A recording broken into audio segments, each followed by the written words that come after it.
हाँ, तो कल जितनी बातें हुई थी वो सब आपको समझ में आ गई होगी, उम्मीद तो यही है। एक दुनिया समानांतर जो कहानियों की श्रृंखला आपके सामने चल रही थी, उस श्रृंखला को आपने पूरा किया सफलतापूर्वक। आंसर राइटिंग नहीं हो रहा है। क्यों नहीं हो रहा पता है? क्योंकि आप बुक नहीं पढ़े हैं।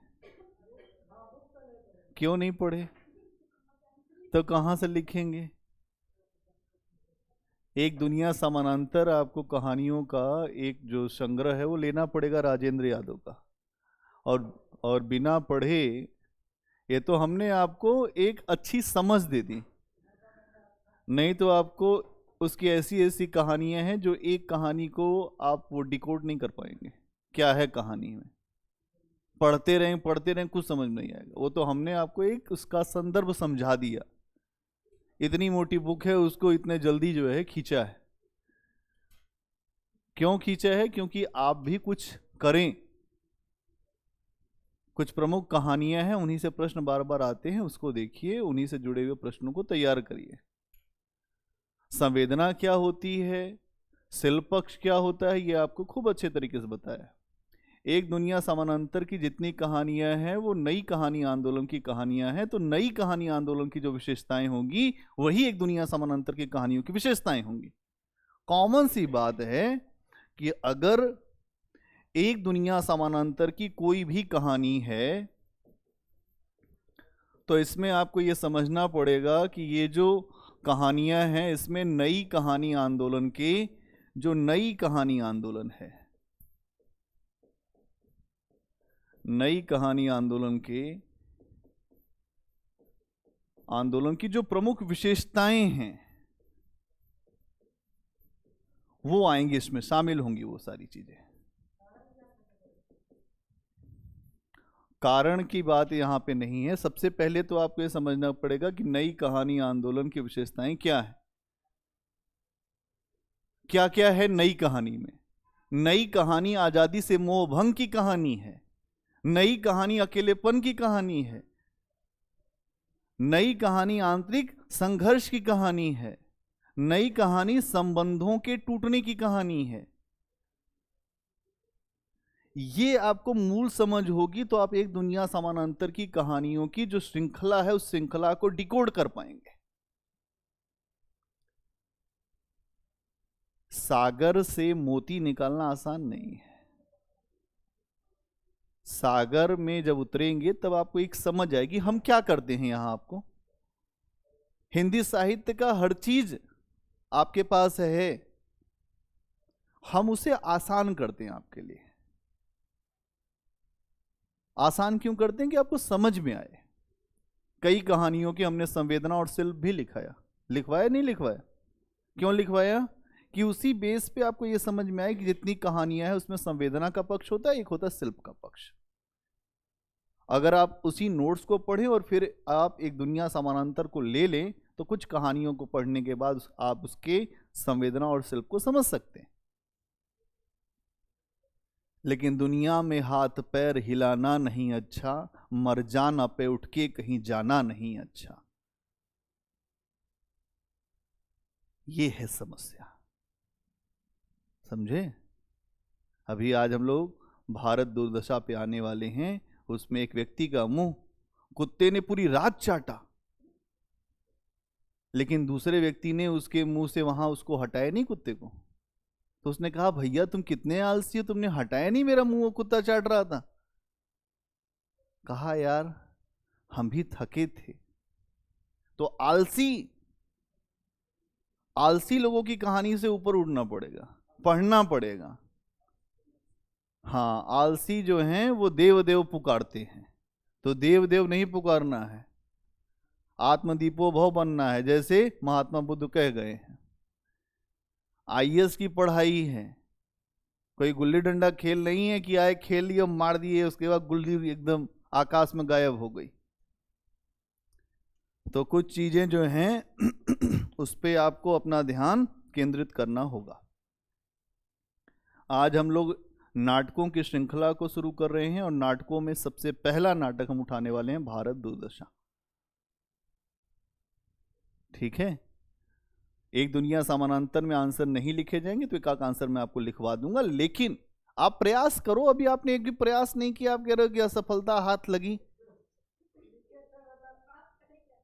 असफलता कुछ नहीं होती। इसका मतलब असफलता का मतलब यह है कि आपने गहरा प्रयास नहीं किया सफलता के लिए। मेरा एक विद्यार्थी है जो आंसर राइटिंग इंप्रूवमेंट प्रोग्राम में हमारे साथ जुड़ा है, हिंदी साहित्य का। इंटरव्यू कॉल हो गया, अंकुर पटेल, इंटरव्यू कॉल हुई, अभी आएगा थोड़ी देर में। हम जो काम करते हैं वो डंके की चोट पे करते हैं और बहुत ठोस काम करते हैं।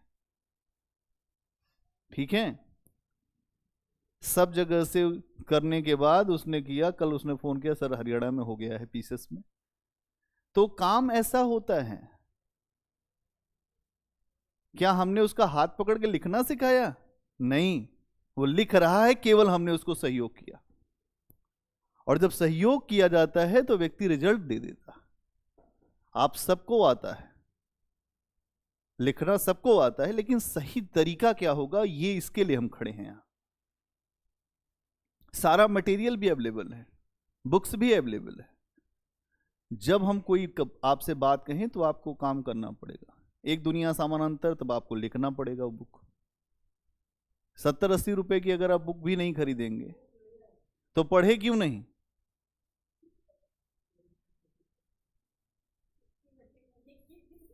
पढ़ना जरूरी है ना। सबके पास हर सामान होता है, लेकिन आप जब उसको आगे नहीं बढ़ाओगे तो कोई सामान रखने का मतलब नहीं है। हर किताब खरीद लीजिए, फिर उसको पढ़िए मत। आपने प्रेम मंजूषा हमारे साथ पढ़ी थी, आपको याद होगा।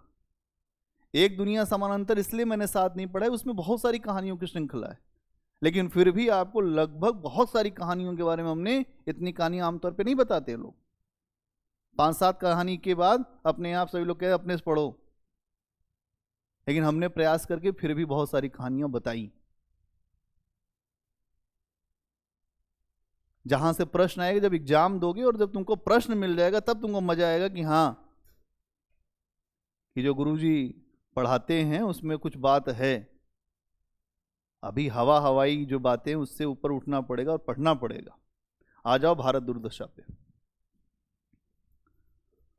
भारत दुर्दशा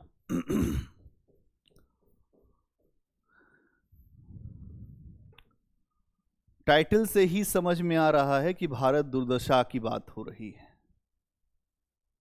किसकी बात हो रही है? भारत दुर्दशा। एक व्यक्ति हैं भारतेंदु हरिश्चंद्र। भारतेंदु हरिश्चंद्र 1875 में इन्होंने एक छोटा सा नाटक लिखा, भारत दुर्दशा। और इस नाटक में उन बातों को दिखाया गया कि कैसे भारत की जो दुर्दशा हो रही है, भारत आज कहां पहुंच गया है, भारत कैसा था और भारत को कैसा होना चाहिए।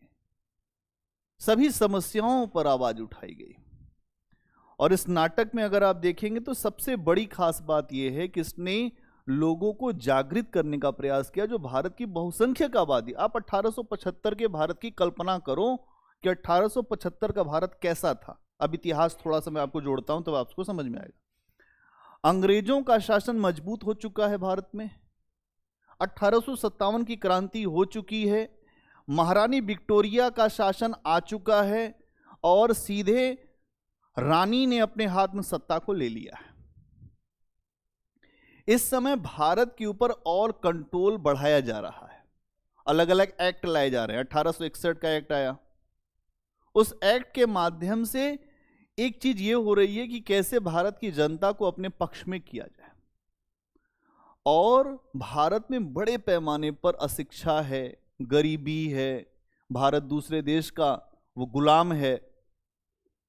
ऐसे समय में भारतेंदु हरिश्चंद्र नाम के एक व्यक्ति आते हैं जिन्हें हिंदी खड़ी बोली के विकसित करने के लिए आप जानते हो कि हिंदी खड़ी बोली का जो आज का रूप आप देख रहे हो, उस रूप को विकसित करने का काम भारतेंदु हरिश्चंद्र ने किया।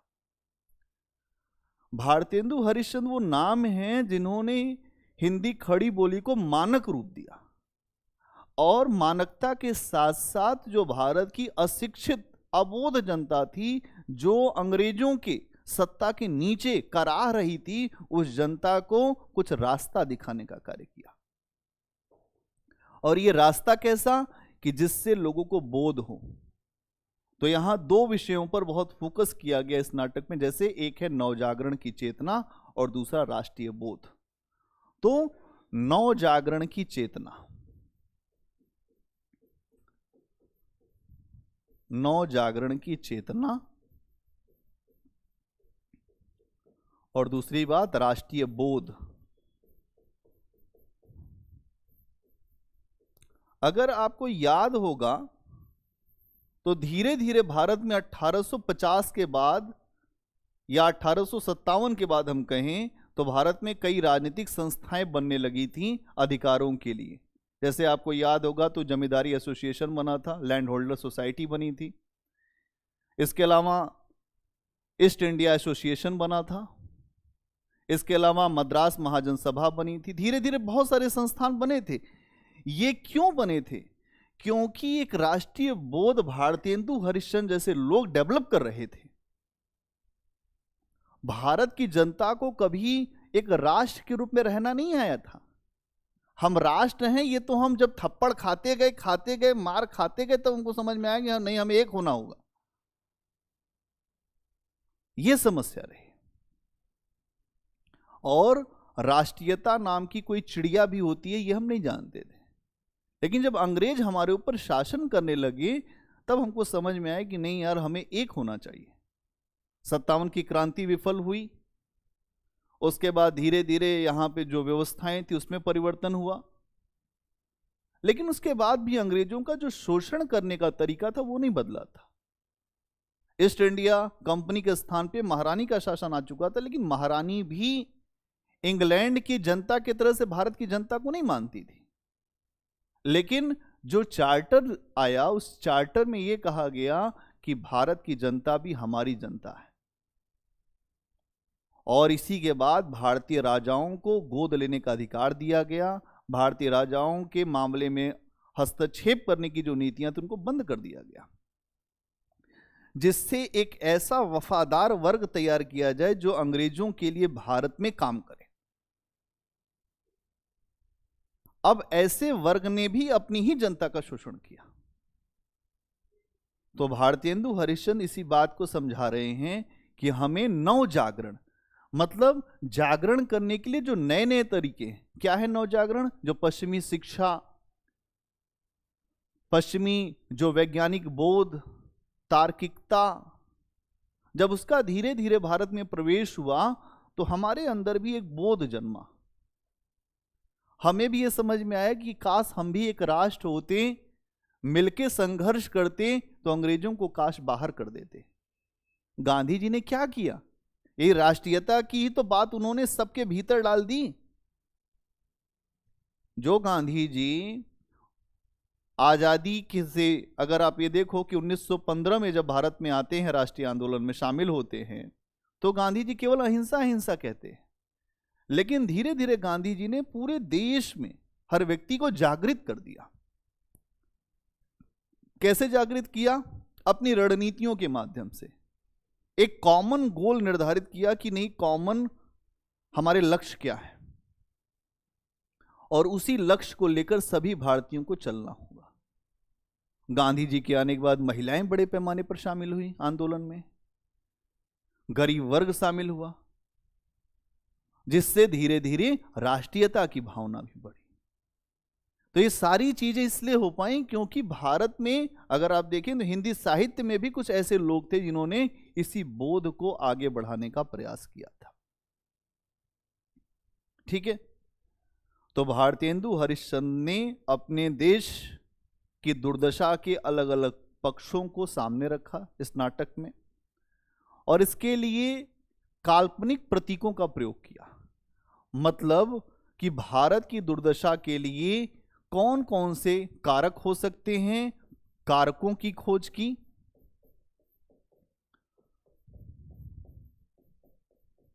और इसे दिखाने के लिए काल्पनिक प्रतीकों का प्रयोग किया। काल्पनिक प्रतीकों का प्रयोग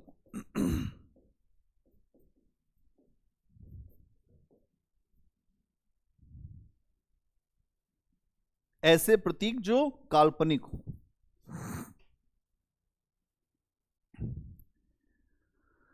इस नाटक में एक बात को बहुत स्पष्ट तरीके से समझाया गया कि कैसे वर्तमान समय का मतलब 1875 का भारत कैसे विनाश के मार्ग पर आगे बढ़ रहा है, कैसे उस समय का भारत अपनी आर्थिक, राजनीतिक और सामाजिक संरचना में कैसे खंडित हो रहा है। मतलब अगर हम देखें तो आर्थिक, राजनीतिक और सामाजिक रूप से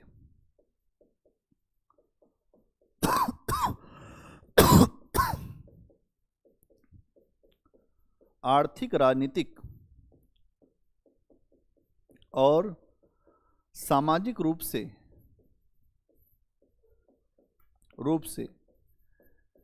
कैसे भारत विखंडित हो रहा है।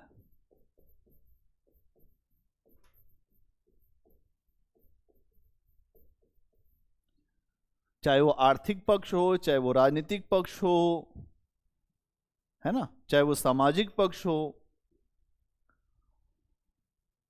हर तरह से भारत का विखंडन हो रहा है। लेकिन सबसे बड़ी समस्या तो इस बात की है कि भारत के जो लोग हैं, जो भारत की जनता है, वो इस समस्या को दूर करने के लिए कोई प्रयास नहीं कर रही है। कि भारत की जो दुर्दशा हो रही है, जो हमारी हालत खराब, अंग्रेज रोज मारते हैं हमको, फिर हम कहते हैं साहब हमारा काम करो। अपनी दुर्दशा को करवा करवा के भी हम थक नहीं रहे हैं। हमारे ऊपर राजनीतिक रूप से किसका नियंत्रण है? अंग्रेजों का, हमारी राजनीति व्यवस्था पर वही शासक हैं। 1857 के बाद अंग्रेज तो और शक्तिशाली हो गए। हमारी आर्थिक व्यवस्था पे किसका नियंत्रण है? अंग्रेजों का। हमारी सामाजिक रूप से भी अगर आप देखें तो हमारे समाज को बहुत हेय मानते हैं, बहुत छोटा मानते हैं। हमें असभ्य कहते हैं, बर्बर कहते हैं, जंगली कहते हैं कि तुम सब जंगली हो, तुमको क्या आता है। अब इस तरह की बातें हैं और ये सारी बातें भारत की जनता जान के भी कुछ नहीं कर पा रही। सबसे बड़ी चिंता की बात तो ये है। इसी समस्या पर एक मूल्यांकन, एक विश्लेषण भारतेंदु हरिश्चंद्र कर रहे हैं अलग अलग जो प्रतीकों के माध्यम से। उन्होंने खोज की है कि वो कौन कौन सी समस्या है जिनको हमें देखना चाहिए, और अगर उन समस्याओं का निदान निकाल लिया जाए तो भारत का भविष्य उज्जवल हो सकता है। ध्यान से समझना कि समस्याओं की खोज, कौन कौन सी समस्याएं हैं, कौन कौन सी समस्याएं हैं जिनका निदान आवश्यक है, जिनका निदान आवश्यक है, जिससे भारत का भविष्य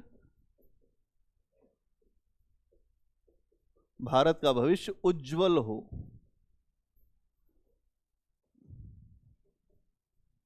इससे भारत का भविष्य उज्जवल हो। आज भी भारत के सामने यही समस्या है, ध्यान समझना। इसीलिए भारत दुर्दशा आज के संदर्भों से भी जोड़कर पूछा जाता। क्या आज भारत की दुर्दशा नहीं है क्या? आज आप देखिए शाम को 6 बजे के बाद मदिरा पान, आपका ध्यान किधर है? मदिरा पान इधर है, नहीं? उस समय भी यही समस्या थी। अभी आप देखेंगे इस पूरे नाटक में समस्या दिखाई देगी, मदवा पीले पागल जीवन बीत्या जाए रे। बिन मदवा कुछ सार नहीं। मतलब शराब पियो कहां, जीवन तो बीता जा रहा है। हे प्रियतम तुम शराब पियो पहले। और नहीं, जो कहता है, हमको लोग कहते हैं कि आप हमेशा नशे में रहते हैं, हम कहें हाँ हमको नशा है।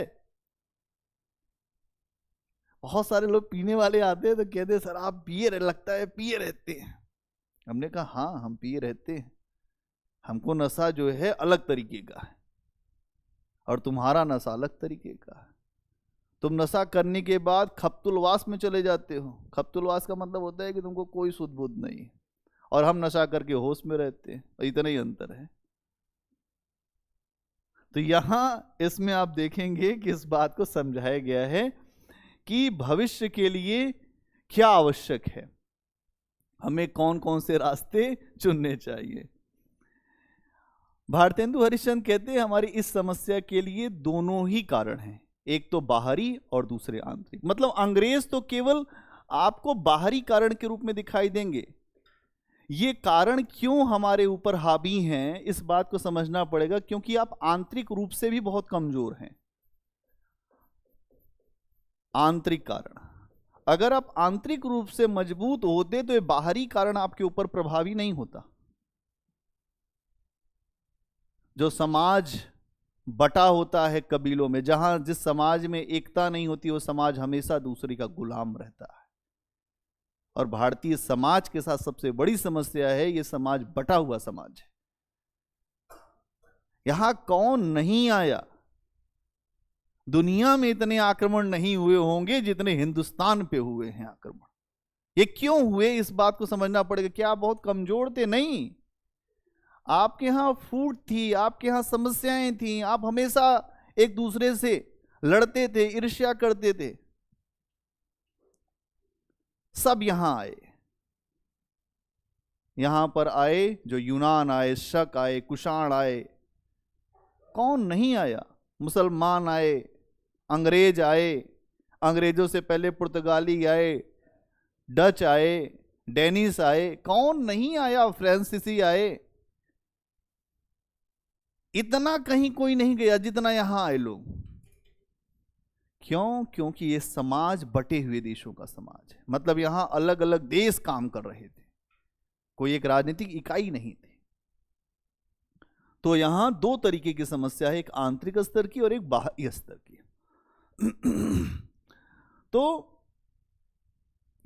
जो अंग्रेजी सभ्यता है, जो अंग्रेज हैं, कि उनकी शोषणकारी जो नीतियां हैं वो हमारी खराब दशा के लिए वो तो जिम्मेदार हैं ही।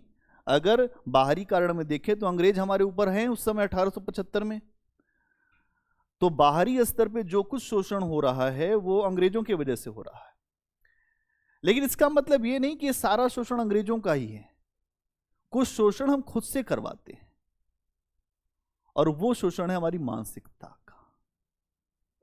हमारी मानसिकता ये कि भैया बने रहो, कोई दिक्कत नहीं है, कौन नृप होए हमें कहानी, कौन नृप होए। हमको तुलसीदास कहते हैं कोई राजा हमको कोई मतलब नहीं है, हम तो दासी बनी रहेंगे। ये बात कहती है मंथरा।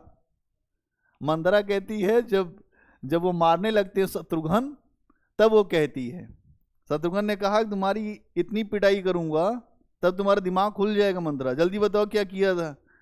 कही भैया हमको कोई मतलब नहीं है, कौन नृप होए हमें कहानी, मैं तो वो दासी हूं, यही बनी रहूंगी, हमसे कोई मतलब नहीं कि राम बने भरत बने। और वही सारी आग लगाई थी। आग लगाने वाले, क्योंकि अयोध्या में ऐसा कोई था ही नहीं जिसके मन में कोई जो खराब वृत्ति हो। मंथरा आई थी, उसी के अंदर समस्या थी। आज तक कोई नाम मंथरा नहीं रखता। जब लोग बहुत इधर उधर बोलते तब कहते हैं बहु मंथरा बनी हो, लोग बोल देते हैं बहु मंथरा बनी हो, तो मंथरा वाला काम छोड़ दो। कहने का मतलब यहां यही है। तो वो ये कहते हैं कि हमारी समस्या का कारण केवल अंग्रेज नहीं है। भारतेंदु हरिश्चंद्र कहते हैं हमारी समस्या का कारण आंतरिक स्तर पे हमारी समस्याएं भी हैं, और हम उन समस्याओं के लिए भी अंग्रेजों के ऊपर ठीकरा फोड़ते हैं। कोई समस्या होती है हम अपने ऊपर कभी नहीं लेते, हम समस्याओं का ठीकरा दूसरे के ऊपर फोड़ देते हैं। और अगर हम अपनी समस्याओं का ठीकरा दूसरे के ऊपर ना फोड़ें तो हमें अपना आत्ममूल्यांकन करना होगा कि हमारी दुर्दशा के सबसे बड़े कारण हमारे स्वयं के ही कारण हैं। हमारे आंतरिक कारण ही हमारी दुर्दशा के कारण होते हैं। अगर आंतरिक स्तर पे अगर कोई समस्या है और हम उसका समाधान बाहरी आधार पे ढूंढ रहे हैं तो कभी भी निदान नहीं होगा। अगर मैं तुम्हें बताऊं कि तुम्हारे शरीर के अंदर कोई दुख है और तुम बाहर बाहर उसका इलाज कर रहे हो तो वो दुख अंदर वाला जो है ना वो पूरी शरीर को खराब कर देगा एक दिन। ये जो आंतरिक समस्या है ये भारत के अंदर की समस्या। भारत एक व्यक्ति को मान लो, इसकी दो समस्याएं, एक अंदर की और एक बाहर की। अगर अंदर की समस्या का समाधान हो जाए तो ये बाहर की समस्या का वैसे ही समाधान निकाल देगा। लेकिन भारत के साथ समस्या क्या है? भारत का दुर्देव है, भारत की अपनी समस्या है, कोई सही नहीं है भारत में। इसीलिए भारतेंदु हरिश्चंद्र ये सारी बातें कह रहे हैं कि हमारे भीतर सबसे बड़ी समस्या क्या है आंतरिक स्तर पे? धर्म, संतोष, आलस, मदिरा। ये लिखिए हमारी समस्या आंतरिक स्तर पे क्या है? धर्म, क्योंकि साथ साथ लिखते चले तो थोड़ा सा दिमाग बैठेगा। धर्म, इसके अलावा संतोष,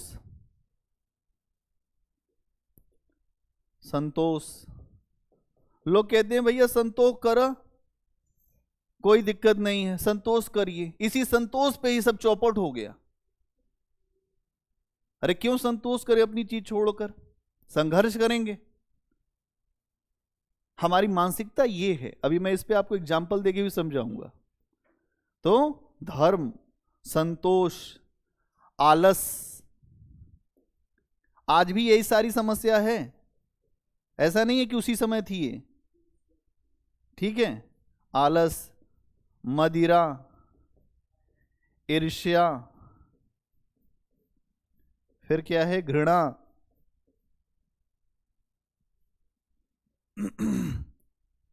अज्ञान,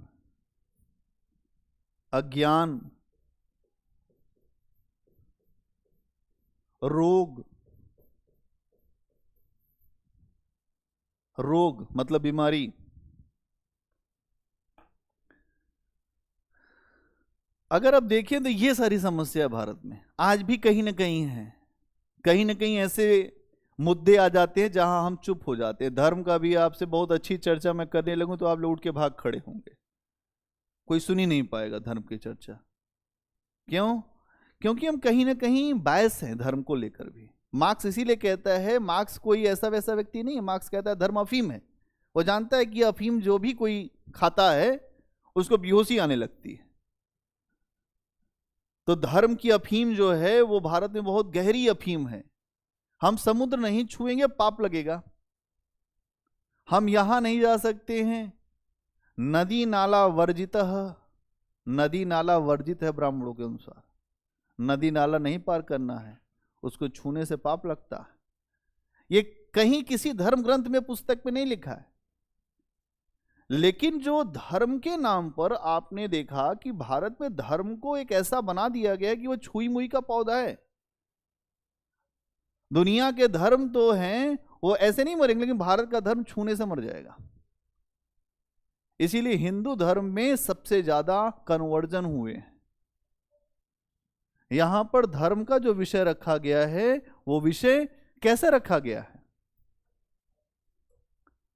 कि धर्म का विषय कैसे रखा गया? आडंबर है। धर्म में केवल आडंबर है। आराम से बैठ जाओ भाई फटाफट। धर्म का विषय क्या है? केवल आडंबरों का है। एक नाटक पढ़ रहे हैं भारत दुर्दशा। कौन सा नाटक है? बहुत बढ़िया। भारत की दुर्दशा क्यों है? तो कुछ कारण हम लोगों ने देखे हैं कि घृणा, ईर्ष्या, ज्ञान, मदिरा, बहुत सारे कारण हैं भारत की दुर्दशा के। और इन कारणों ने कैसे भारत की समस्या को और बढ़ा दिया है। क्या आज भी ये समस्या है भारत की दुर्दशा के लिए? अभी मैंने बताया कि भारत की दुर्दशा के लिए आज भी यही समस्या है, मदिरा। अभी हम लोगों ने चर्चा किया कि मदिरा पीने के लिए शाम को 6 बजे के बाद आदमी खड़ा है मदिरा के लिए। मंदिर मस्जिद बैर कराते, मेल कराती मधुशाला। नहीं, अब आपको यह समझना पड़ेगा कि भारतेंदु हरिश्चंद्र जब 1875 में भारत दुर्दशा को लिख रहे थे तो उस समय उनके दिमाग में क्या चल रहा था कि भारत की जनता को एक बोध दे दिया जाए, समझ दे दी जाए, और वो समझ ऐसी हो कि भारत के लोग ये समझ सके कि हमारी आंतरिक समस्या क्या है और बाहरी समस्या क्या है। हम अपनी सभी समस्याओं के लिए अंग्रेजों को दोष दे रहे थे, अंग्रेज आए अंग्रेज आए। अंग्रेज इसलिए आए क्योंकि आप आंतरिक रूप से बहुत कमजोर थे। मजबूत लोगों पर अंग्रेज कभी हावी नहीं हो पाए। इतिहास आप लोग पढ़ते होंगे, अफगानिस्तान पे अंग्रेजों की क्या स्थिति हुई पता है? रेजिडेंट रख के जाते थे, गर्दन उतार देते थे, कहे कि अब मत आना। चीन में गए तो चीन में भी यही मामला हो गया। लेकिन भारत में उनको बहुत मजा आया। 200 साल रहे यहां अंग्रेज। क्यों रहे? क्योंकि उनको यह पता था कि डिवाइड एंड रूल, फूट करो और राज करो, फूट डालो और राज करो।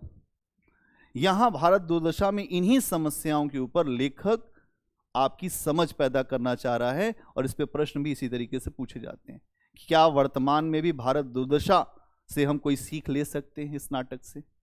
तो हां, ले सकते हैं। भारत में आज भी यह समस्या बनी है, आलस की समस्या, धर्म की समस्या, आडंबरों की समस्या, अज्ञान की समस्या। ये सारी समस्याएं बनी है, कुछ खत्म नहीं हुई। कहीं ना कहीं अभी भी समाज में समस्याएं हैं, इसीलिए देश आज इतना पीछे है। आज भी क्या धर्म के नाम पर लोग नहीं मारे जा रहे हैं? मारे जा रहे हैं। आप देखो, वर्तमान के सारे हैं कंटेंट्स। धर्म के नाम पर कोई बोलना नहीं चाहता है। इसीलिए मार्क्स जैसे जो बड़े विचारक रहे, उन्होंने इस बात को समझा था कि नहीं, धर्म पे कुछ नहीं कहना। धर्म क्या है? अफीम की तरह से होती है, जैसे ही आप धर्म की चर्चा करेंगे तुरंत मामले खराब हो जाएंगे। इसलिए धर्म पर कोई चर्चा नहीं करता जल्दी। धर्म ने हमको ऐसा दर्शन दिया। अगर आप देखें तो हिंदू धर्म में भी बहुत सारे संप्रदाय हैं, शैव, वैष्णव, शाक्त, है ना। अब ये आपस में बड़ा संघर्ष किए और सबने खूब खून बहाया। कभी शैव कहते हमारे शिव सबसे बड़े, कभी वैष्णव कहते कि हमारे विष्णु सबसे बड़े, कोई शाक्त वाले कहते सारी शक्ति का जो केंद्र है वो देवी हैं, और लड़ गए सबके सब। और सबके सब जब लड़ने लगे तब जाके भारत में जो धर्म वास्तव में धर्म था वो धर्म नहीं है। अगर आपको मैं बताऊं, भारत में धर्म मंदिरों का नहीं रहा है। गुप्त काल में मंदिर आए, मंदिर नहीं थे यहां आंतरिक साधना थी। आज आप यूरोप में कभी जाओगे तो यूरोप में जो भौतिकवादी दुनिया है उससे बहुत लोगों का एक अलगाव सा हो गया है, और वो भारत में आ रहे हैं। क्यों? क्योंकि स्पिरिचुअलिटी केवल भारत में बची है अभी भी। तो यहां हमारे यहां धर्म को जब से हमने बाहर की वस्तु बना दिया, धर्म केवल आडंबर पैदा कर रहा है। हमारे यहां आश्रमों की व्यवस्था थी, 4 आश्रम की व्यवस्था थी कि नहीं थी? इतिहास पढ़ा है ना। तो उसमें आप देखोगे कि ब्रह्मचर्य आश्रम, वो गृहस्थ आश्रम, वानप्रस्थ आश्रम, संन्यास आश्रम। यहां अंतःकरण की साधना थी जो बुद्ध ने की थी, जो महावीर ने की थी। लेकिन धीरे धीरे धीरे धीरे धीरे धीरे हमारे यहां पुरोहितवाद इतना हावी हो गया कि भारत की पूरी नस्लें चौपट हो गई। कर्मकांडों ने, जाति व्यवस्था ने एक बड़ी समस्या खड़ी की। तो यहां अभी हम देख रहे हैं कि इतने लोग, इतने एक ही धर्म में अलग अलग वर्ग, संप्रदाय सब आने लगे, जिससे देश में सांप्रदायिकता की समस्या पैदा हुई। उसको लेकर हिंसा हुई। जाति की संरचना इतनी मजबूत होने लगी कि जाति के नाम पर लोगों को धार्मिक कार्यों से भी अलग कर दिया गया। कि तुम्हारी जाति अच्छी नहीं है। एक बात ध्यान से समझना कि कोई भी सब्जेक्ट, जैसे आप हिस्ट्री भी पढ़ते हो ना, वो इंटरलिंक करेगा। ज्योग्राफी भी पढ़ोगे तो वो भी लिंक करेगा, और अच्छा विद्यार्थी वो है जो लिंक करके लिखे आंसर को। तो हिस्ट्री हमेशा लिंक कर रही है, ये आप इसमें अच्छे से समझ पा रहे होगे। तो यहां जातीय समस्या क्या है? जाति एक भारत का एक अलग तरीके का कॉन्सेप्ट है, जो भारत में ही है। जाति पूरी दुनिया में जाति नहीं है, केवल भारत में जाति है। और जाति का आधार क्या है? जन्म। भारत में कहते हैं जन्म आधारित जाति है, लेकिन आप जब वैदिक काल में जाओगे तो पूर्व वैदिक काल में जन्म नहीं है। वहां एक व्यक्ति कहता है कि मैं कवि हूं, मेरी मां आटे की चक्की चलाती है, मेरा पिता जो दार्शनिक है, हम एक ही परिवार में रहते हुए अलग अलग व्यवसाय को करते हैं। इसका मतलब भारत की व्यवस्था ऐसी नहीं थी, लेकिन हमने जाति को धीरे धीरे अडॉप्ट कर लिया। एक वर्ग जो है उसमें उभर गया, और बाद में भारत की व्यवस्थाओं को ऐसा बना दिया गया कि जाति के आधार पर शोषण हो गए, कि ब्राह्मण ये करेगा, क्षत्रिय ये करेगा, वैश्य ये करेगा, शूद्र ये करेगा। शूद्र सभी वर्णों की सेवा करेगा।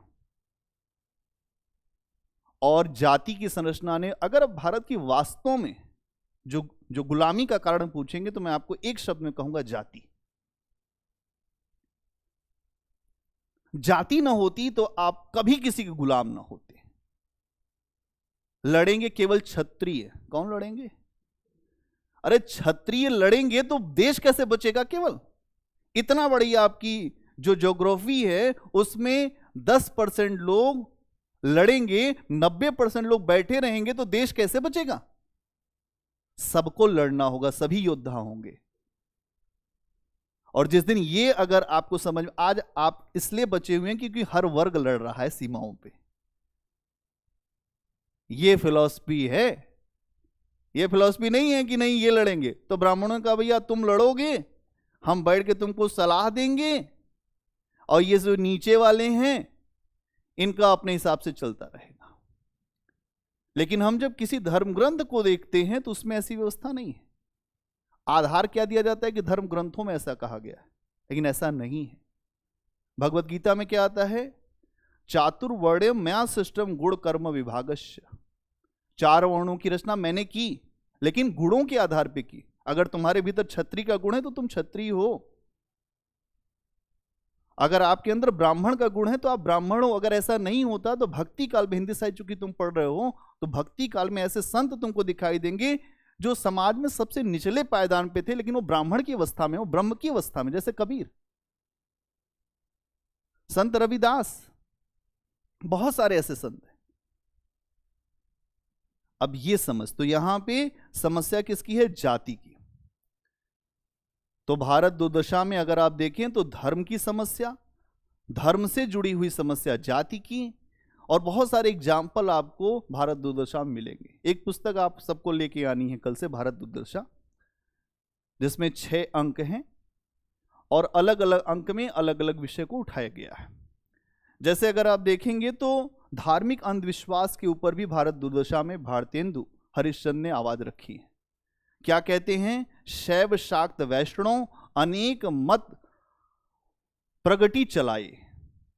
शैव शाक्त वैष्णव सबने अलग अलग मत को जो प्रकट किया और उन्हें आगे बढ़ाया। जाति अनेकन करी नीच अरु ऊंच बनाए। अनेक जातियां कर दी, जिससे नीचा कौन ऊंचा कौन।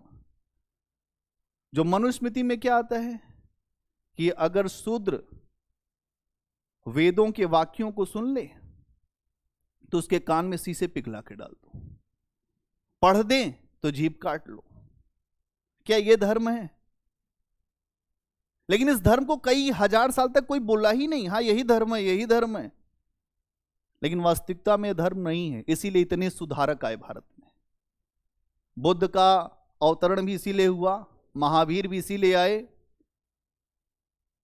ईसा भी इसीलिए आए, मूसा भी इसीलिए आए, मोहम्मद साहब भी इसीलिए आए। जितने नए हैं प्रवर्तक, और सब ने यही का ईश्वर एक है। आज मोहम्मद साहब की भी तुम फिलॉसफी की बात करो तो वो कहते हैं ईश्वर एक, इस दुनिया में उसके सिवा कोई पूजनीय नहीं है। वो कौन है? उसी को तो कबीर भी कहते हैं। लेकिन हम क्या सोचते हैं कि धर्म अलग अलग है, धर्म का मूल एक है।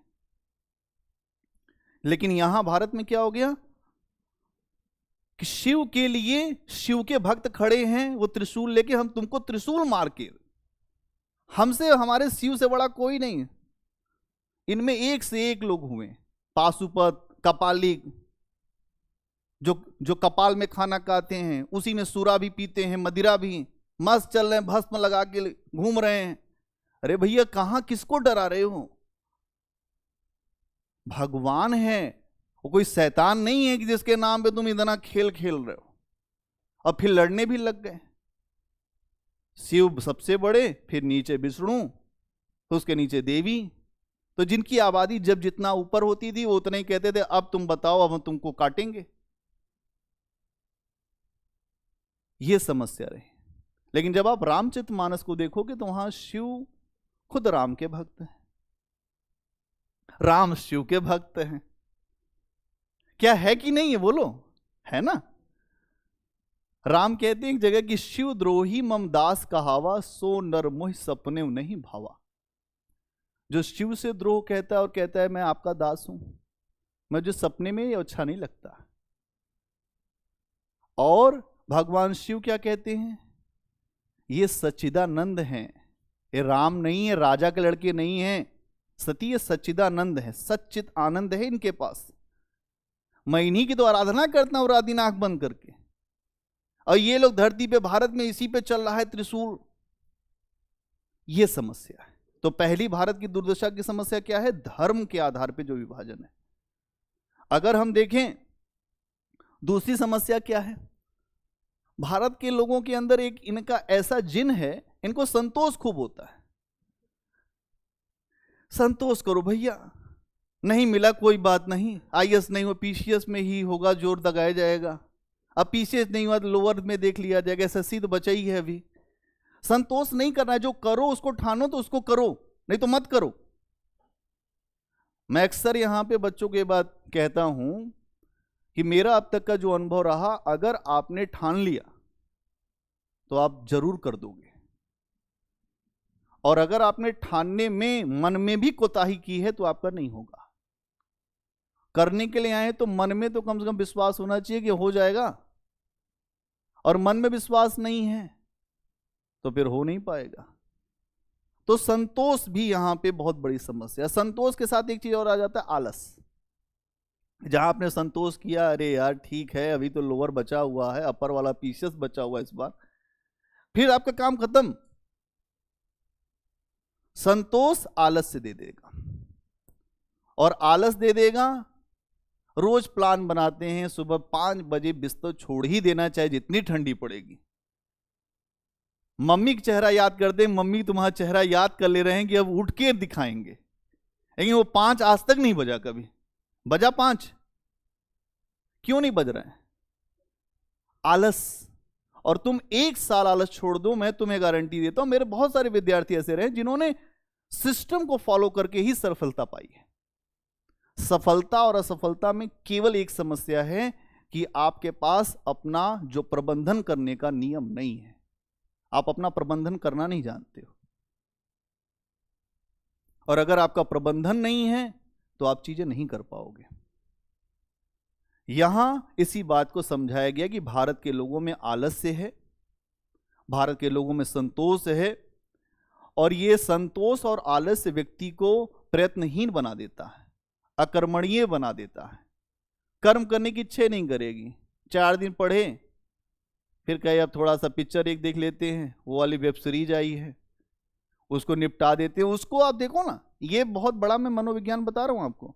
आप वेब सीरीज देखने बैठ जाओ, आपको कहीं नींद नहीं आएगी। 2 दिन तक दिखा दें नींद नहीं आएगी, वो काफूर हो जाएगी नींद। लेकिन जब पढ़ना है बहुत नींद आएगी। 1 चैप्टर नहीं पढ़ा जाएगा, नींद आने लगेगी, क्योंकि आपके मन में अभी सफलता के प्रति आग नहीं है। अगर सफलता के प्रति आग लगी होगी तो आप सो नहीं पाओगे। सोओगे भी तो उतनी देर कि जब तक आपको बस हो गया कि हाँ सो लिया। मैं अक्सर इस क्लास में एक एग्जांपल देता हूं कि एक हमारे सीनियर हुआ करते थे, अभी डीआईजी हैं, तो वो यही कहते थे कि यार हम अगर किसी की शादी में जाएंगे तो अपनी शादी हो ना पाएगी। तो हम लोग उस समय बड़ा आनंद लेते थे, उनका पूछते थे कि ऐसा क्यों कह रहे हैं।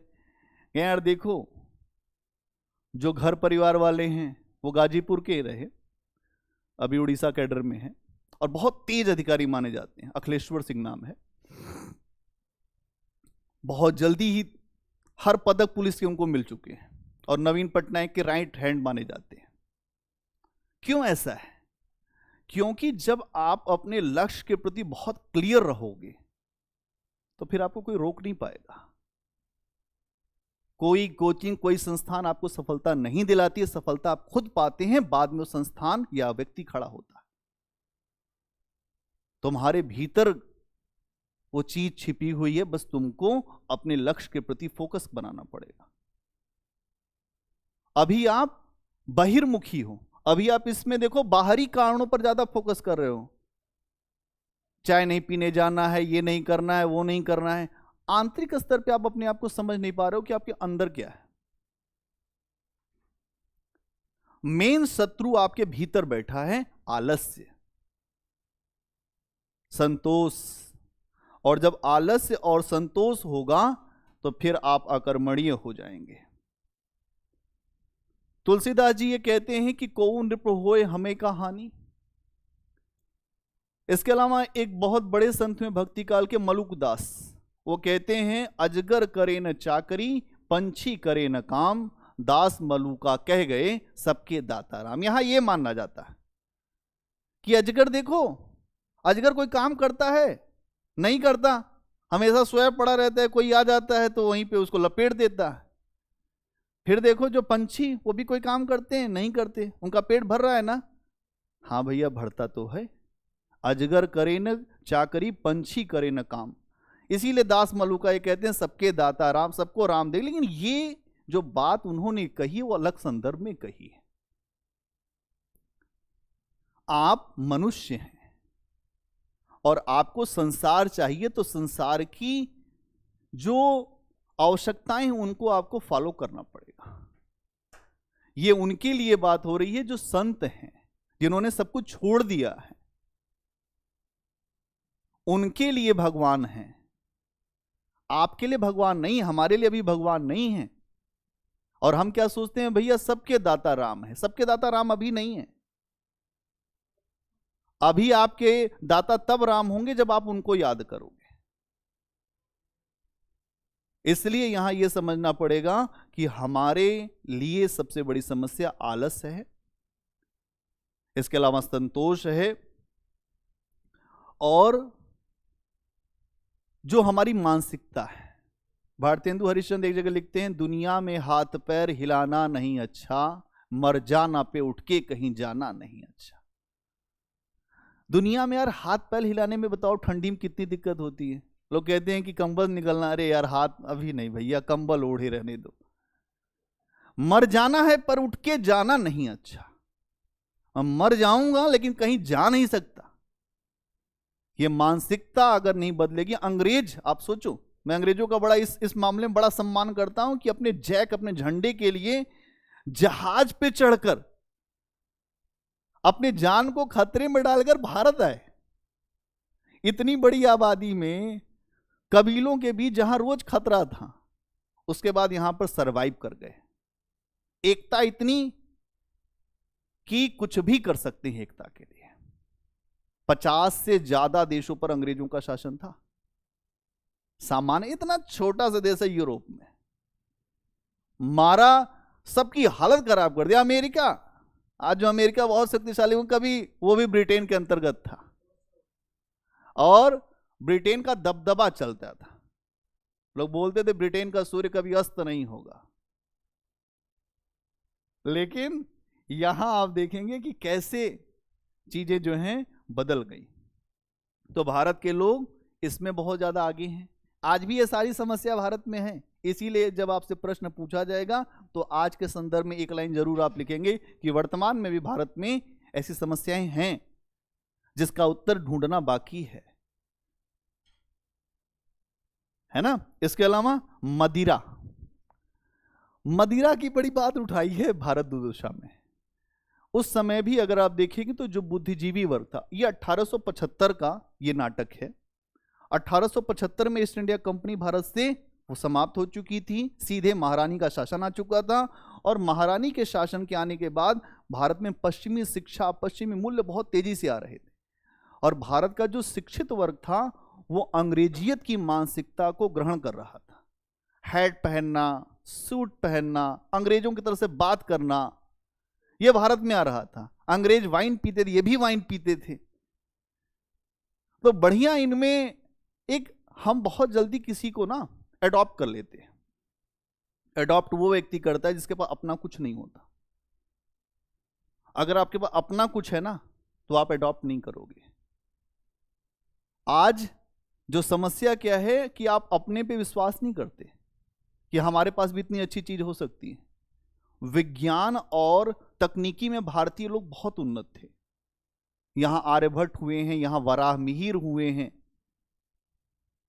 यहां नागार्जुन जैसे लोग हुए। यहां लोगों की कमी नहीं है, लेकिन हमारी जो संतति है वो उनको जानती ही नहीं है।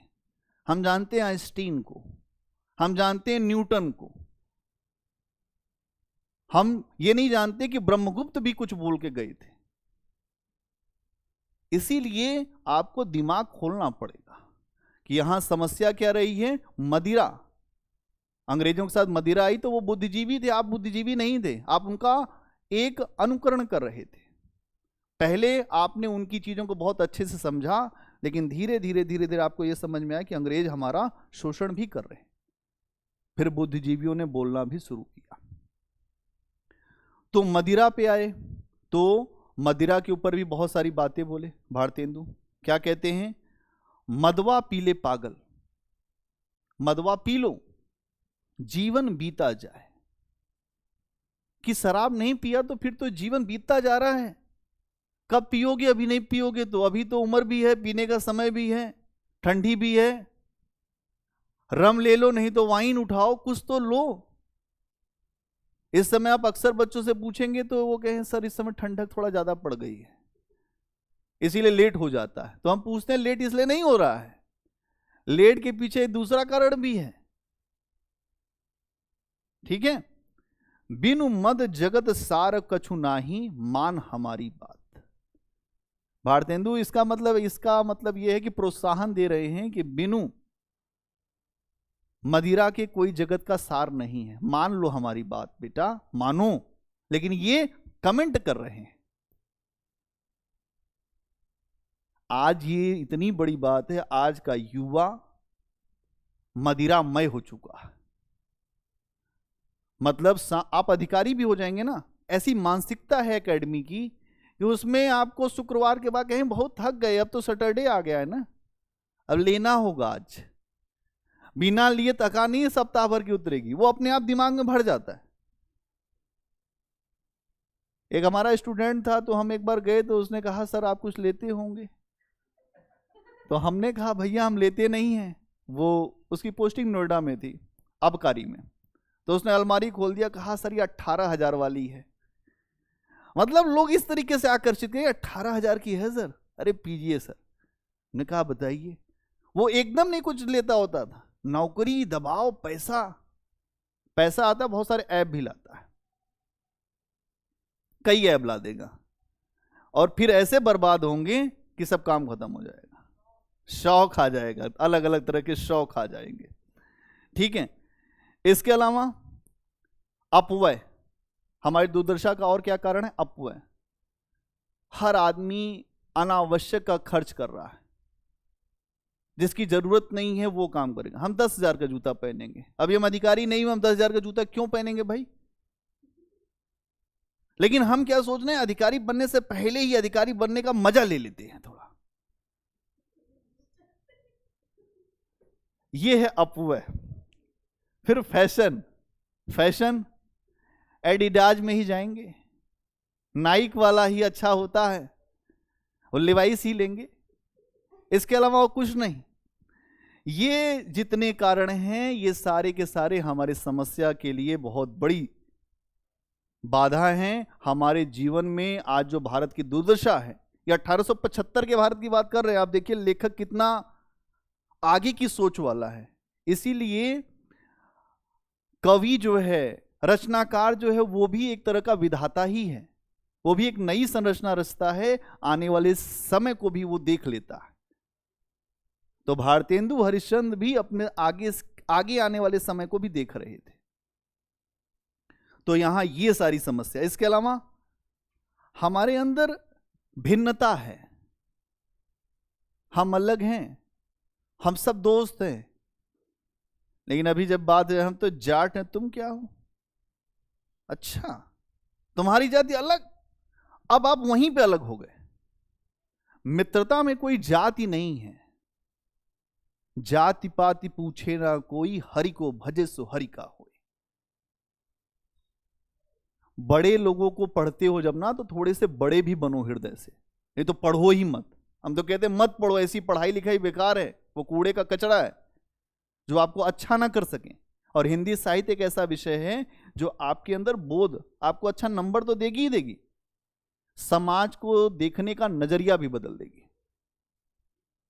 आप अमर नहीं हैं, जाति को लेकर बहुत मरने की जरूरत नहीं है, जन कल्याण करने की भी जरूरत है। अगर आपके पास सत्ता है तो सत्ता का प्रयोग करिए लोगों के कल्याण के लिए। तो जाति का मतलब नहीं है, भिन्नता क्यों है? जातियों के कारण, धर्म के कारण। मेरा यह धर्म, तुम्हारा क्या है? अब मुसलमानों में देखिए, उनमें भी एक चलता है, हम सिया हैं, हम सुन्नी हैं, अक्सर लड़ाइयां चलेंगी।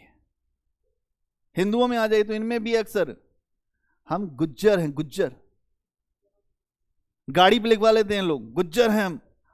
ठीक है, सब रहिए आप, लेकिन समाज के हिस्से हैं आप।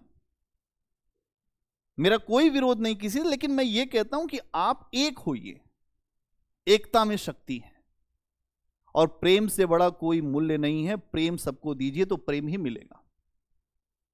तो यहां इस बात को देखना। इसके अलावा फूट, जब फूट क्यों होगी? जब भिन्नता होगी तो फूट होगी ही होगी, होगी ना। अगर हमारे मत अलग अलग होंगे तो हमारे भीतर फूट आएगी आएगी।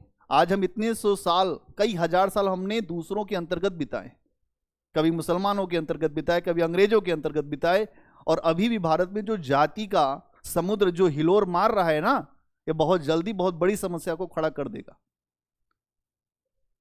जाति का बहुत बड़ा मामला है भारत में, उत्तर से लेकर उत्तर भारत में तो और ज्यादा है।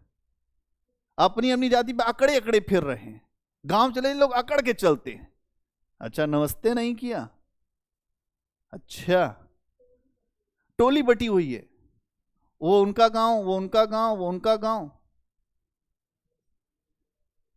तो एक बहुत अच्छा उपन्यास है, कौन सा, मैला आंचल, उसमें आप देखेंगे तो बड़ा अच्छा आता है कि हर व्यक्ति को अपनी अपनी जात की टोपियां पहन लेनी चाहिए। भाई निकालिए टोपी, लिखवाइए राजपूत, अब टोपी पहन के चलिए, फिर देखिए कौन आपके साथ आता है।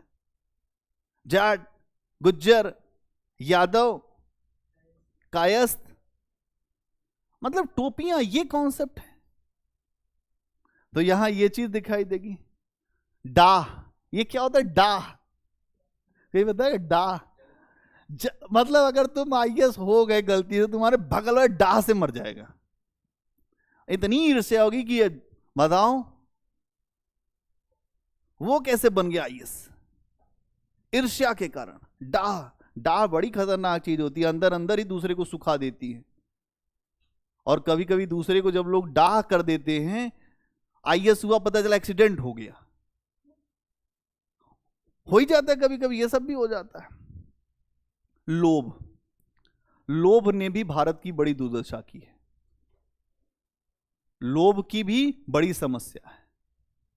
लोभ के स्तर पे भी अगर आप देखें तो लोभ इतनी बड़ी समस्या है कि लोभ के वजह से ही अधिकतर आपको समस्या दिखाई देगी। क्या है लोभ? हम चाहे जितने अच्छे हों, अगर हमारे भीतर से लोभ लालच, अंग्रेजों ने यहां पर सबसे पहले लोभ दिखाया। जब अंग्रेज यहां आए तो उन्होंने सोने के सिक्के दिखाए, बुलियन बोलते थे, ये लो बुलियन और खुश रहो। अली वर्दी खां एक बात कहते हैं कि अंग्रेज जो है बहुत अच्छे हैं, अगर हम इन्हें छेड़ेंगे नहीं तो ये हमें शहद देंगे, और अगर छेड़ेंगे तो ये मधुमक्खी के छत्ते हैं, ये हमको काट काट के मार देंगे। इसका मतलब ये है कि भारत के लोगों की सोच ये थी कि ऐसा है कि अगर हमें पैसा मिल रहा है तो हमें चुपचाप यहाँ पे इनको रहने देना चाहिए। आज जो समस्या हमारे सामने अंग्रेजों की खड़ी हुई उस समय, वो केवल हमारी नासमझी की वजह से। औरंगजेब इतना शक्तिशाली था कि औरंगजेब ने अंग्रेजों को एक द्वीप पे छिपने पर विवश कर दिया था। अंग्रेज घुटने पे बैठ के माफी मांगे थे औरंगजेब से, तब जाके अच्छा कहा चलो फैक्ट्री खोलो। इतनी इनके अंदर इतनी शक्ति नहीं थी, लेकिन जैसे ही मुगल कमजोर हुए अंग्रेज यहां पे सबल हो गए, क्योंकि मुगलों ने भारत को सेंट्रल उसमें रखा था। तो ये समझना पड़ेगा कि जहां एक केंद्रीय सत्ता, एक मजबूती होती है, तब देश बचेगा। तो यहां भारत दुर्दशा के लिए ये सारे कारण जिम्मेदार थे। अब बताओ भारत दुर्दशा क्यों हुई, ये बात समझ में आई कि नहीं आई? ठीक है, अब तो एक बात ये हो गई। अब एक बात और इसी में समझनी है कि जो बुद्धिजीवी वर्ग हैं उनकी क्या भूमिका होती है। आज भी बुद्धिजीवी वर्ग हैं और उस समय भी थे। वो हमेशा उसी तरीके के रहते हैं, जैसा देश वैसा भेष। कि बुद्धिजीवियों की भूमिका क्या रही है, थोड़ा सा लिख लो, कुछ बातें लिख लो, फिर हम आगे बढ़ेंगे।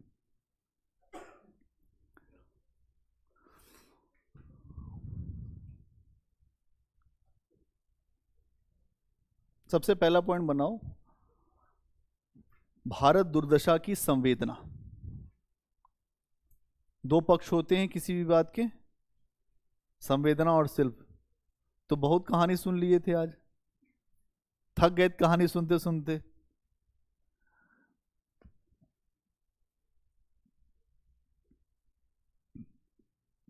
भारत दुर्दशा की संवेदना, इसमें लिखिए,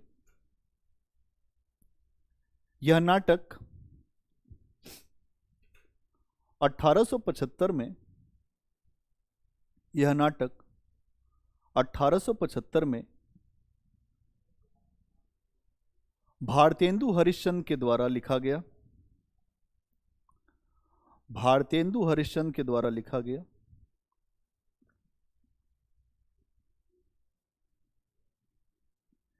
जिसमें उन्होंने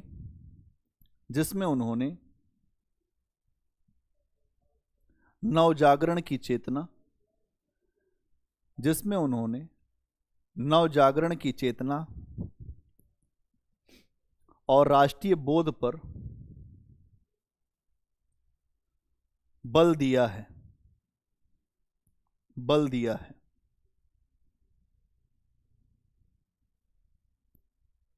इस नाटक में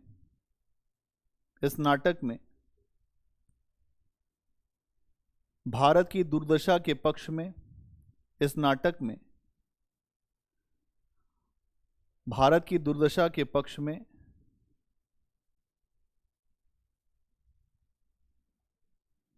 कई काल्पनिक प्रतीकों को रखा गया है, कई काल्पनिक प्रतीकों को रखा गया है। ठीक है, अगला पॉइंट बनाओ।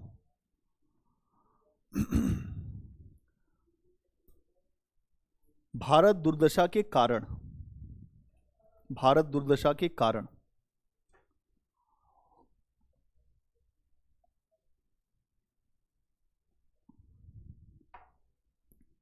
भारत दुर्दशा के कारण, इसमें लिखिए,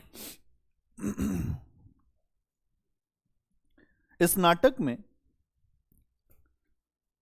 भारतेंदु हरिश्चंद्र ने, तेज लिखेंगे थोड़ा, इस नाटक में भारतेंदु हरिश्चंद्र ने उस समय के भारत के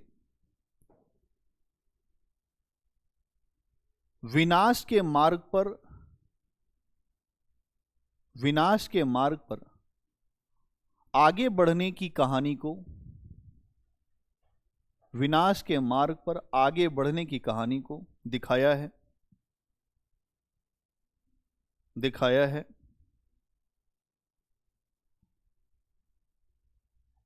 इसके अलावा, इसके अलावा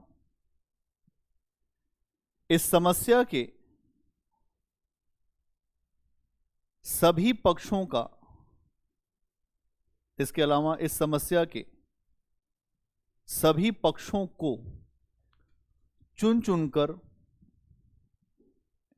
इस समस्या के सभी पक्षों को चुन चुनकर उनके कारणों की खोज की गई है, उनके कारणों की खोज की गई है, जिन्हें दूर करने के बाद, जिन्हें दूर करने के बाद भारत का, जिन्हें दूर करने के बाद भारत का बेहतर भविष्य हो सकता है,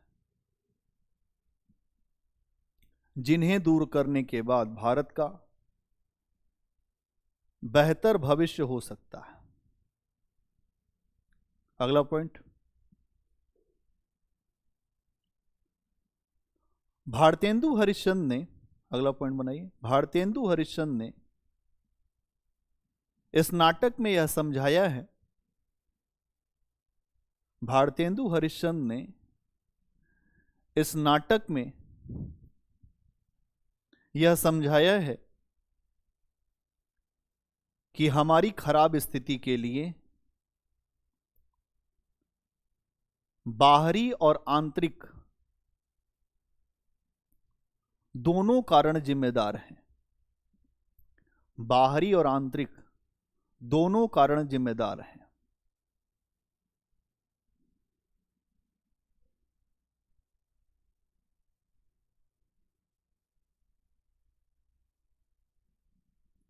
अंग्रेजों की नीतियां हमारी खराब दशा के लिए जिम्मेदार हैं, अंग्रेजों की नीतियां हमारी खराब दशा के लिए जिम्मेदार हैं, किंतु हम केवल अंग्रेजों को ही, किंतु हम केवल अंग्रेजों को ही अपनी समस्याओं के लिए जिम्मेदार नहीं मान सकते। अंग्रेजों को ही अपनी समस्याओं के लिए जिम्मेदार नहीं मान सकते। हमारी समस्या आंतरिक स्तर पे भी बहुत ज्यादा है, हमारी समस्या आंतरिक स्तर पर भी बहुत ज्यादा है। जैसे धर्म, संतोष की भावना, धर्म, संतोष की भावना, आलस, अज्ञान, मदिरा सेवन आदि। ठीक है, अगला पॉइंट, भारत के धर्म ने, भारत के धर्म ने हमें ऐसा धर्म दिया जिससे हम एक न होकर, ऐसा धर्म दिया जिससे हम एक न होकर अलग अलग हिस्सों में बंट गए, अलग अलग हिस्सों में बंट गए।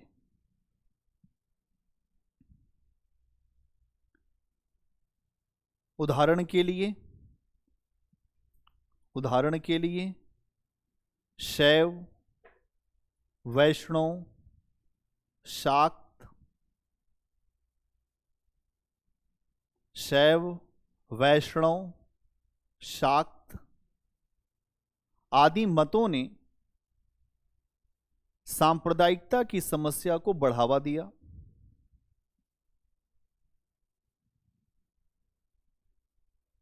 इसके अलावा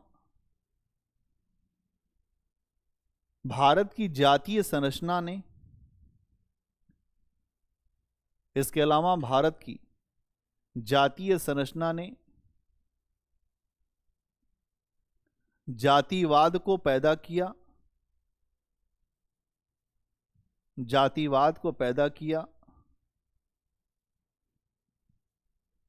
और बाल विवाह, विधवाओं की खराब स्थिति आदि ने विधवाओं की खराब स्थिति आदि ने भारतीय समाज की गतिशीलता को रोकने का कार्य किया।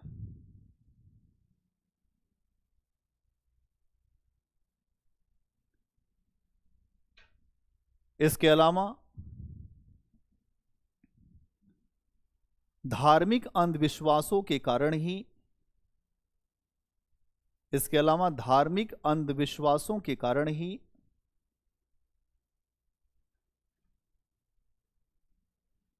विदेश की धार्मिक अंधविश्वासों के कारण ही विदेश की यात्रा का निषेध किया गया, विदेश की यात्रा का निषेध किया गया और हमें कूपमंडूक बना दिया गया। कूपमंडूक क्या होता है? हाँ, कूपमंडूक बना दिया गया। कूप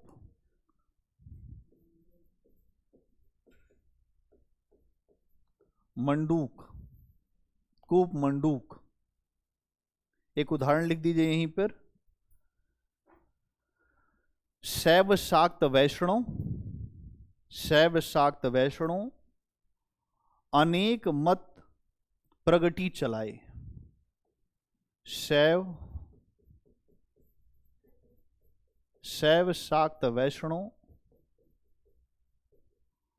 अनेक मत प्रगति चलाए।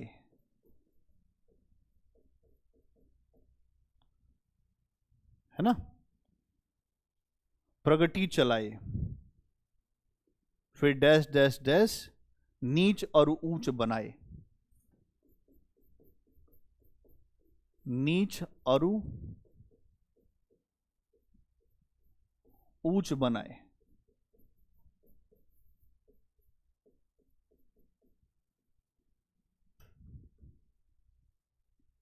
नीच और ऊंच बनाए। ठीक है, अगला पॉइंट बनाओ।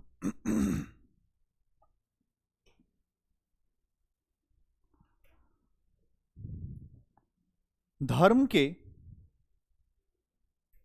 के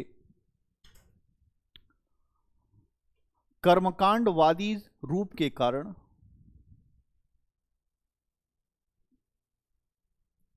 धर्म के कर्मकांडवादी रूप के कारण भारत की दुर्दशा हमें दिखाई देती है। भारत की दुर्दशा हमें दिखाई देती है, परंतु संतोष और आलस को हम कम करके नहीं देख सकते। परंतु संतोष और आलस को हम कम करके नहीं देख सकते। संतोष किसी भी व्यक्ति को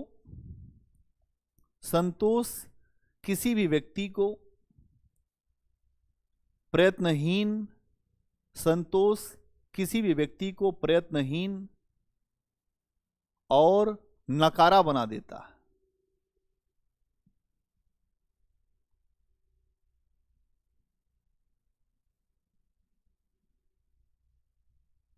इसी बात को इस नाटक में भी दिखाया गया है। इसी बात को इस नाटक में भी दिखाया गया है। क्या है? एक आपका राष्ट्रगीत है जो इसमें आता है, दुनिया में हाथ पैर हिलाना नहीं अच्छा, दुनिया में हाथ पैर हिलाना नहीं अच्छा। भाई दुनिया में हमें हाथ पैर नहीं हिलाना है। क्या करना है? मर जाना, पैर उठ के कहीं जाना नहीं अच्छा। मर जाना, मर जाना, पैर उठ के कहीं जाना नहीं अच्छा। मर जाएंगे लेकिन उठ के नहीं जाएंगे। मरना मंजूर है, उठना मंजूर नहीं। ठीक है, अगला पॉइंट बनाओ।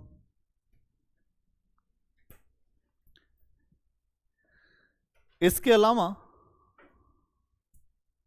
भारत की दुर्दशा के लिए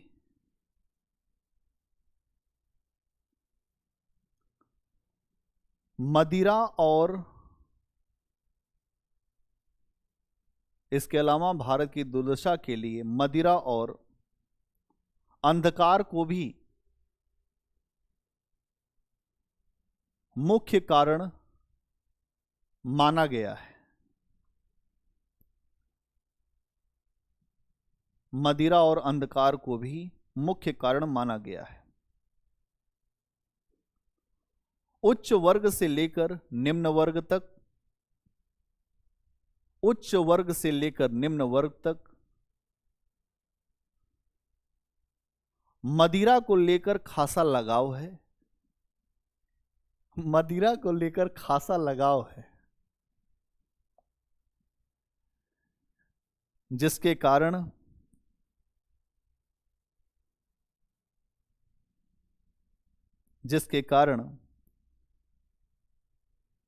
बड़ी आर्थिक और मनोवैज्ञानिक क्षमता, जिसके कारण बड़ी आर्थिक और मनोवैज्ञानिक क्षमता समाप्त होती जा रही है। एक मिनट यहां रुको। आप ये बताओ, जाति के आधार पे एक कोई नहीं होता, लेकिन मदिरा पीना हो तो दुनिया एक हो जाएगी। मदिरा के लिए कोई जाति होती का कोई विभाजन नहीं है। मदिरा पीने के लिए कोई समस्या नहीं है, मदिरा पीना है, कोई दिक्कत नहीं है। हरिवंश राय बच्चन ने इसीलिए लिखा होगा मधुशाला। मधुशाला, मंदिर मस्जिद बैर कराते, मेल कराती मधुशाला, मतलब मेल कराने का काम करती मधुशाला।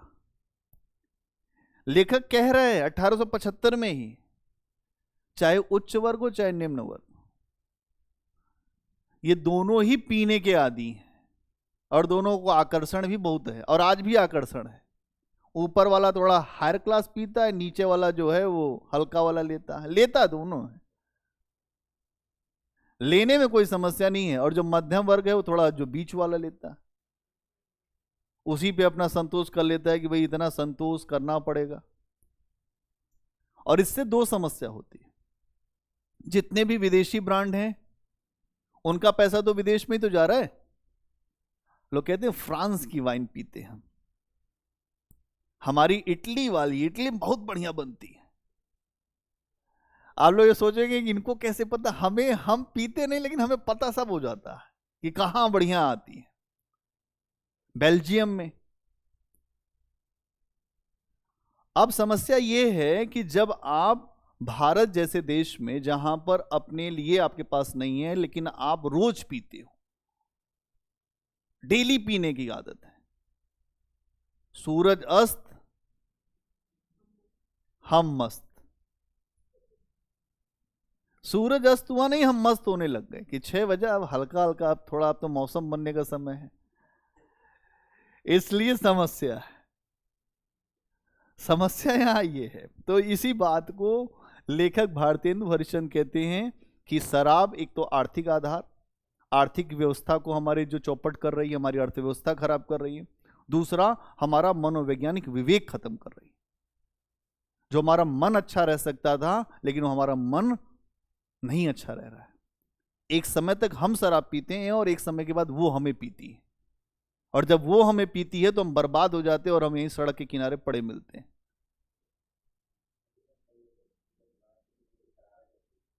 अच्छा, मूड खराब है तो पीते हैं?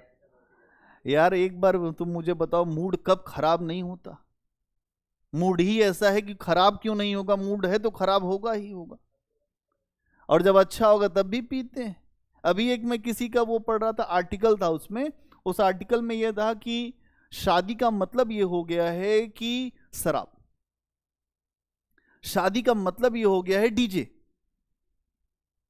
शादी में वो सारी चीजें खो चुकी हैं जिसके लिए शादी होती है।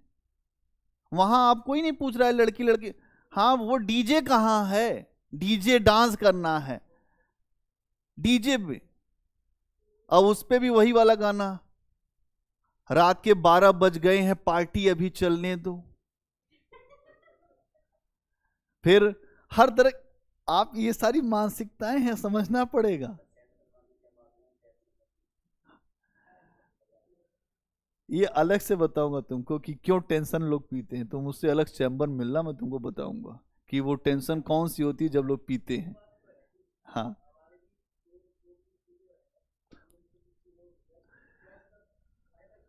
हाँ। अच्छा, नहीं ऐसे भी लोग हुए हैं, मैं तुम्हें बताऊं।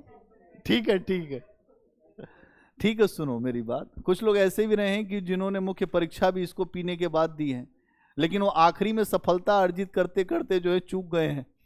लेकिन ठीक है, मैं ये नहीं कहता इससे कुछ, मतलब इतना है कि आपका कंट्रोल हो तो कोई समस्या नहीं है। लेकिन अब ये कहे कि आपके पास अचेत हैं, आप पड़े हुए हैं, फिर समस्या है। तो यहां इस बात को समझना पड़ेगा।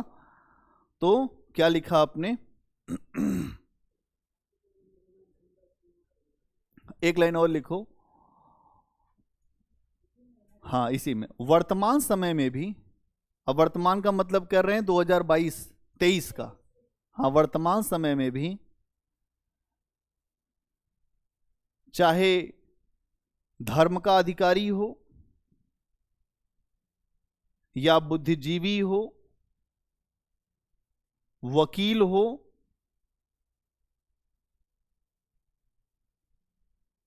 या देवता हो, देवता अभी बता रहा हूं, देवता भी हैं कुछ, और चाहे देवता हो, सभी मदिरा के शौकीन हैं। शौकीन का मतलब भक्त, सभी मदिरा के शौकीन हैं। इसीलिए लेखक व्यंग के लहजे में, इसीलिए लेखक व्यंग के लहजे में कहते हैं कि, क्या कहते हैं भाई? मदवा पी ले पागल।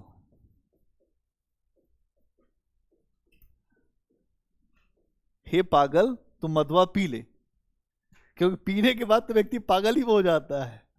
लेखक व्यंग बहुत अच्छा अच्छा करते हैं भारत दुर्दशा में। मदवा पी ले पागल, जीवन बीत्यो जात, जीवन बीत्यो जात, जीवन बीत्यो जात, जीवन बीत्यो जात, बिनु मद जगत सार कछु नाही, बिनु मद जगत सार कछु नाही। बहुत अच्छी बात है। अगर आप ये बात जो है उन लोगों को बता देंगे तो लोग कहेंगे हमारा राष्ट्रगीत बनना चाहिए। बिनु मद जगत सार कछु नाही, फिर मान हमारी बात। लेखक कहता है मान लो ये हमारी बात, मान हमारी बात। ठीक है ना? एक क्वेश्चन भारत दुर्दशा पे आए तो खूब बढ़िया इसी तरह से सजा के लिख दो। हिंदी साहित्य में एक बात है कि प्रश्न वही आते हैं घुमा फिरा के, लिखने की स्टाइल होनी चाहिए, तो आपका काम हो जाएगा। और वो स्टाइल यही है, एग्जाम्पल बीच बीच में, फिर थोड़ी सी बातें, फिर एग्जाम्पल, फिर थोड़ी सी बातें, और फिर एक निष्कर्ष। तो इस बात को यहां पर समझाए जा रहे हैं।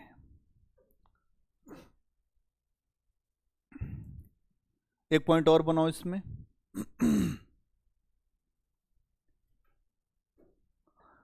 भारत दुर्दशा के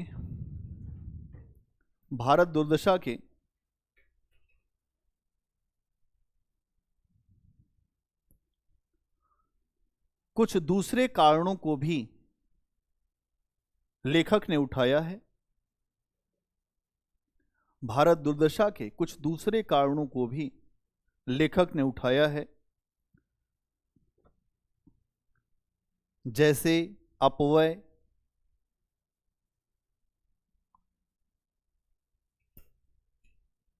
अदालत, कोर्ट कचहरी, फैशन आदि।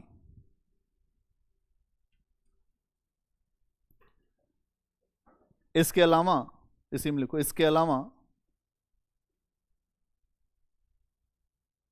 आपसी भिन्नता,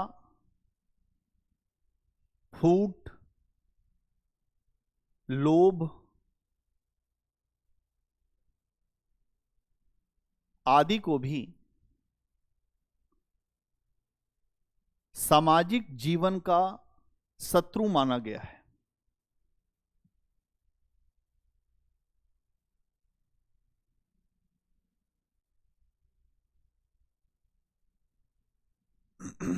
कुल मिलाकर यह नाटक भारत की दुर्दशा के लिए, कुल मिलाकर यह नाटक भारत की दुर्दशा के लिए जो कारण हो सकते हैं उन्हें आम जन तक पहुंचाना चाहता है, उन्हें आम जन या आम जनता तक पहुंचाना चाहता है।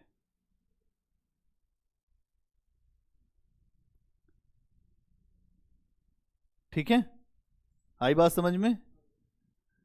कि मुख्य समस्या यह है कि क्या क्या समस्याएं रही हैं वहां, उन सारी समस्याओं को कैसे लेखक आम जनता तक, जो जनता, इसीलिए आप देखेंगे कि ये नाटक ऐसा है जिसका मंचन होता है। लेखक को पता था कि जनता पढ़ी लिखी नहीं है, जब मंचन होगा तभी जनता समझ पाएगी। कि कोई मदवा पी के झूमते हुए आएगा तब तो लोगों को समझ में आएगा, पढ़े लिखे तो लोग थे ही नहीं। जब अंग्रेज गए तो भारत में केवल 6% लोग शिक्षित थे, 94% लोग अशिक्षित थे अंग्रेजों के जाते समय। ये तो 1800 की बात है, 1875 की बात है। इस समय तो और अशिक्षा थी। भारत में एक काम किया गया है कि कुल मिला जुला के सबको अशिक्षित बना दो, सोची समझी रणनीति के तहत। और जब तक अशिक्षा रहेगी तब तक धर्म का शिकंजा चलता रहेगा। और जब शिक्षा आती है तो तर्क आता है, विवेक आता है, और जब विवेक आएगा, तर्क आएगा, तो आप शिक्षा के वास्तविक मूल्यों को समझ पाएंगे। लॉर्ड मैकाले, क्यों? हाँ, लॉर्ड मैकाले का तो एक अलग ही सिद्धांत था ना।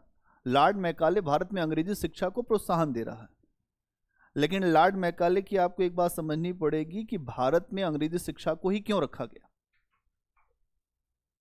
क्यों रखा बताओ? ऐसे बाबुओं को बनाना कि जो बाबू उन्हीं के लिए हों, और एक बात और, रंग रूप से भारतीय हों, अंदर से अंग्रेज,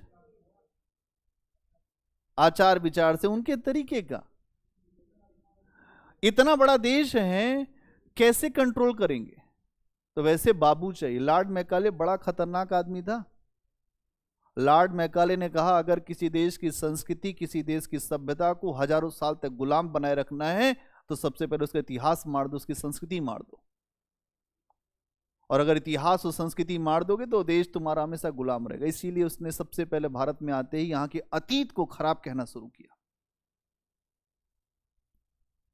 कि भारत का अतीत कुछ है ही नहीं, ये हमेशा गुलाम रहे। गुलाम क्यों रहे? इनकी मानसिकता ही रही है गुलामी की। बताओ सिकंदर आए थे कि नहीं? बोलो, इतिहास पढ़ते हो तो बुद्धिजीवी लोग, हाँ आए तो था सिकंदर। कहां से आया? हमारा भाई था। और हम आए हैं तो चिंता मत करो, हमें गॉड का एक मैसेज मिला है, भारत को जाकर सभ्य बनाओ। ये है व्हाइट बर्डन थ्योरी, श्वेत व्यक्ति का भार। भारत में आना हमारी इच्छा नहीं थी। इसीलिए एक प्रश्न यूपीएससी में पूछा गया कि अंग्रेजों ने भारत को बेखबरी के दौर में जीत लिया। अंग्रेजों को पता ही नहीं चला, हमें खबर ही नहीं लगी, हमें प्यार हो गया। नहीं, ऐसे ही अंग्रेज जब भारत में, उनको ये नहीं पता लगा कि भारत में अब हमें रहना है। परिस्थितियां बनती गई साहब, हम रुकते चले गए, धीरे धीरे हमने सबको हरा दिया, क्योंकि व्यापार हमारा बाधित हो रहा था। बड़ा मजाकिया सा नहीं लगता? एक केवल ये कि हमारा सॉफ्ट चेहरा बना रहे। तो अंग्रेजों ने अपने सॉफ्ट चेहरे को बनाए रखने के लिए बहुत सारे यहां पे सिद्धांत दिए। इल्बर्ट बिल विवाद भी इसीलिए आया था, लेकिन बाद में इल्बर्ट बिल को वापस लेना पड़ा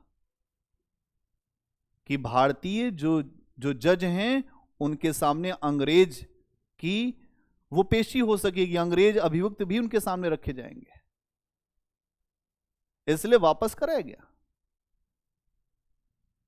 तो इस सारी बातों को अगर आप समझें तो आपको यह समझ में आएगा कि कैसे धीरे धीरे हम चीजों को बदल रहे हैं।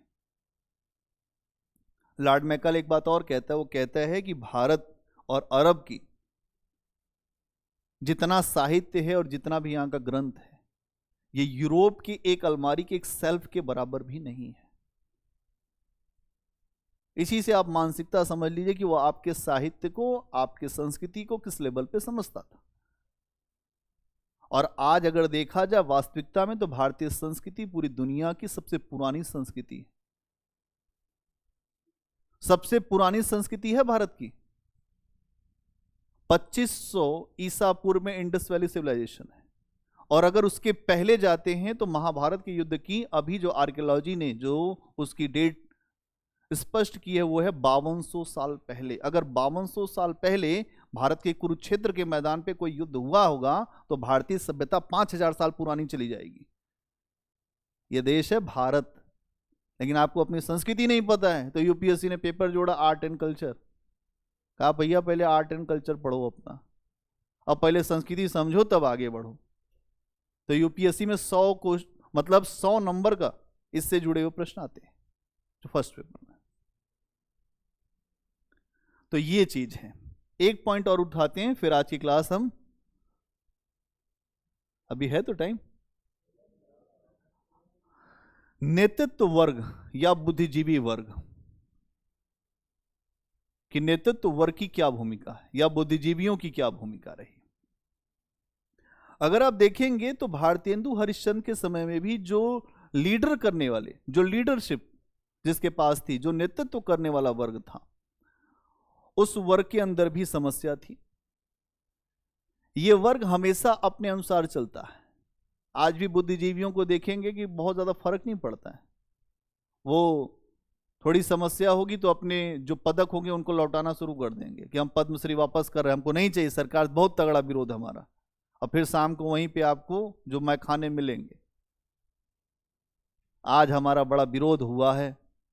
आप जाइए बड़े बड़े यूनिवर्सिटियों में, हमने विश्वविद्यालय में पढ़ा है इसलिए हमें पता भी है, शाम को 7 बजे वहां बुद्धिजीवी का मतलब ही यही होता है कि लेना थोड़ा सा, नहीं तो आप बुद्धिजीवी नहीं हैं, आप मूर्ख हैं।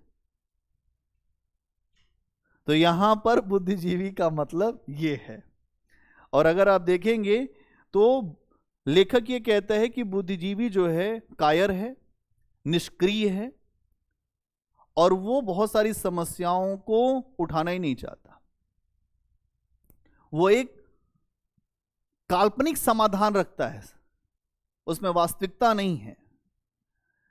जो एडिटर है या संपादक जो है वो चाहता है कि ऐसे महान लेख लिखेंगे कि फ्रांस की क्रांति जैसे हो गई वैसे भारत में भी क्रांति हो जाएगी। क्या कभी लेखों से क्रांति होती है क्या? प्रेरित हो सकते हैं लेकिन आगे की बात नहीं उसमें। लेख आपको प्रेरणा दे सकते हैं लेकिन किसको? बुद्धिजीवियों को ही, जनता को नहीं। भाई आप, ये उस समय की बात हो रही है जब 1875 में भारत की जनता बड़े पैमाने पर अशिक्षित है। आप लेख लिखकर उसी पे ही क्रांति पैदा कर रहे हैं कि नहीं क्रांति हो जाएगी। हां, तो ये एक बड़ी समस्या है। इसके अलावा दूरदृष्टि का अभाव है। साहस से ये बिल्कुल वंचित हैं, साहस नहीं है। आप देखिए इस समय की जो पत्रकारिता है, वर्तमान में भी पत्रकारिता को आप देखें तो एक ही पक्ष को दिखाता है, इसके अलावा कुछ नहीं दिखाएंगे, चाहे जो कर दीजिए आप, और जो वो दिखाने का प्रयास करेगा उसी को समाप्त कर देंगे। ये इसी समय नहीं रहा है, इसकी पिछली सरकारों में भी रहा है। इमरजेंसी भी इस देश ने देखी है, ये हो चुका है। सेंसरशिप हमेशा रहा है। अंग्रेजों के समय में भी वर्नाकुलर प्रेस एक्ट था, जो चाहते थे वही छपता था। चाइना में आज भी यही चल रहा है। वहां की सरकार को पहले पत्र भेजा जाता है, सरकार पहले पत्र देखती है, फिर पत्र छपता है। लगभग कमोबेश अब यहां पर भी स्थितियां वैसी बनेगी, या यह भी प्रयास होता है कि हमारे बारे में कोई ऐसी चीज ना आए। तो इस बात को यहां पर भी समझाया जा रहा है। और अगर आप देखें तो पत्रकारिता इस लेवल पे आ चुकी है कि जब एक अंग्रेज अफसर आता है, इस नाटक में यह दिखाया गया कि एक अंग्रेज अफसर आता है तो संपादक मेज के नीचे छिप जाता है डिसलॉयल्टी के नाम पर, कि तुम लॉयल नहीं हो, तुम्हारी सत्यनिष्ठा नहीं है ब्रिटिश सरकार के प्रति, ऐसा चाबुक मारेंगे कि तुम यहीं से गायब हो जाओगे। डर, तो मीडिया के ऊपर भी डर है कि नहीं? आज भी है, उस समय भी था। और अगर आप देखें तो लेखक ये कहते हैं कि नेतृत्व, ये जो बुद्धिजीवी वर्ग है, इससे नेतृत्व की उम्मीद करना बेईमानी है। ये नेतृत्व नहीं देगा, संघर्ष खुद से करना पड़ेगा। जनता को बोध उसके अंदर उत्पन्न करना होगा, जनता के अंदर, और जनता के अंदर जब बोध होगा तभी जनता कुछ बेहतर कर पाएगी। ठीक है, अंग्रेजों, बस आज करो इतना ही, बस कम, बस करो। कल बात करेंगे कि अंग्रेजों का जो भारत में शासन रहा है उसकी समीक्षा कैसे लेखक कर रहा है, उसका पक्ष क्या है, उसका विपक्ष क्या है। फिर हम आगे बढ़ेंगे इसको लिखते समय। तो एक पॉइंट ये लिखेंगे जो नेतृत्व वर्ग की भूमिका है, फिर अंग्रेजों का शासन कैसा रहा है उसको समझेंगे, फिर लिखेंगे। ठीक है, चलो, थैंक यू।